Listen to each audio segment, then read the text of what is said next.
need forgiveness and we need to become great forgivers. So many people go through life carrying resentment because they haven't forgiven. And this unforgiveness, well, it's just ruining. It's a wound to your soul. Think about it. Because we're entitled, we struggle with forgiveness. We talked about that last week. Because we are fearful, we lack the skills to face situations that require action steps. Rather than confront situations of someone who's wounded us, we want to ignore it, talk to others about it, and let the wound of unforgiveness really start to ruin our souls. I've discovered that a resentful person will let me know of their resentment within the first minute of meeting them. They will tell me about their resentment very quickly. It seems the power of expressing that resentment or the wounds is better to them than the healing that moving forward would bring them. Now, we discuss this topic a lot. Why?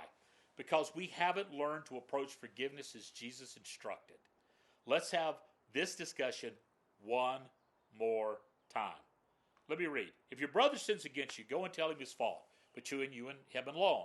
If he listens to you, you've won your brother. But if he won't listen, take one or two others with you, so that by the testimony of 2 or 3 witnesses, every fact may be established. And if he doesn't pay attention to them, tell the church. And if he doesn't pay attention to the church, let him be like a Gentile and a tax collector to you.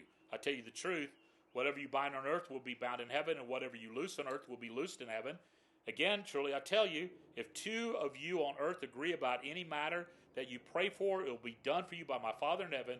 For where 2 or 3 are gathered together in my name, I am there among them. Now, normally, that passage is not read in all that context.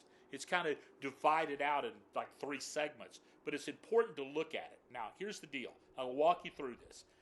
The big deal with the big if first. If your brother has offended you, make sure the charges are true. Sometimes you wear your feelings on your sleeve and you're offended because you just want to be offended and you're looking for an excuse to have your lip poking out and you pout and it's your own crazy self. Someone didn't hurt you. You look for an opportunity to be offended. Now, some of you are just offended by that, but that's true. You got to deal with the big if. Maybe you're insecure. Maybe someone said something that innocently hurt you or wounded you. Maybe you just need to quote the great theologian Taylor Swift, shake it off. What's the deal? Maybe you're in the wrong. Maybe you're the one you're confronting and you're the one that needs to be corrected, not the other person. Deal with the big if. Maybe you're overly insensitive. Deal with it. Here's the second thing. Be proactive and not reactive. Go to the person. There are times when you need to consult someone to say, is this really, like, have I really been hurt here? Or I'm being insensitive, or I'm being too sensitive. There's sometimes you need to have those conversations. But you never should build an I've been done wrong support group. Especially if you're married, you don't build that to your parents and get your spouse, because y'all go kiss and make up and your parents stay mad forever. Make sure it's working right. Go to the person and talk it out.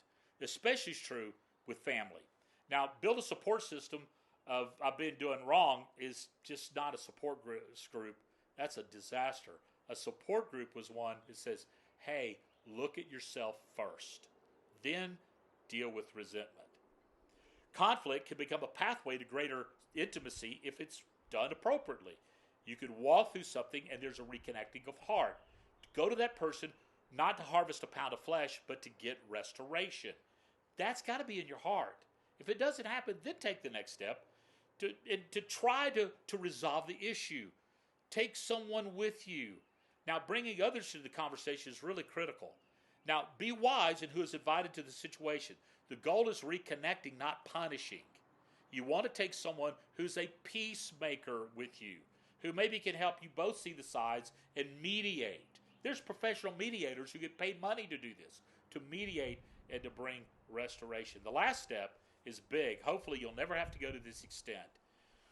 And that's to take it to the church. If reconnecting is not possible this time, then honor someone from a distance. Just don't gossip. Don't slander. Allow the Holy Spirit to bring healing. Just separate yourself from them. Now, it's kind of sad And some of you have to do this with your own family because they've wounded you so. The best thing you can do is move 1,000 miles away. Just saying. So, but deal with it in a healthy way, not harboring resentment and bitterness. Now, what you permit is what you get. That's why I talked about binding and loosing. Read that passage. You can live in forgiveness and freedom, or you can live in the prison of resentment. You get to choose. Jesus will let you choose. The facts of forgiveness are stronger than the emotions of forgiveness. What do you mean, Scott? You know, you can still have the feelings of resentment that aren't real. You've forgiven them. The fact is you've forgiven them. You just have this surge of emotion. Maybe you hear a song or smell a smell or you see them across the room. And all these emotions of resentment and bitterness come up. Take it to Jesus. It's not real. It's Satan jacking with your head. Be proactive. Walk in the light as he is in the light. Then you will have fellowship one with another, Pastor John says. Oh. You know, this is really not a parable we just taught. This is conversation. Conversation that's critical. And if we get this right, many of our relationships become richer and better. Have a great discussion. I hope this helps.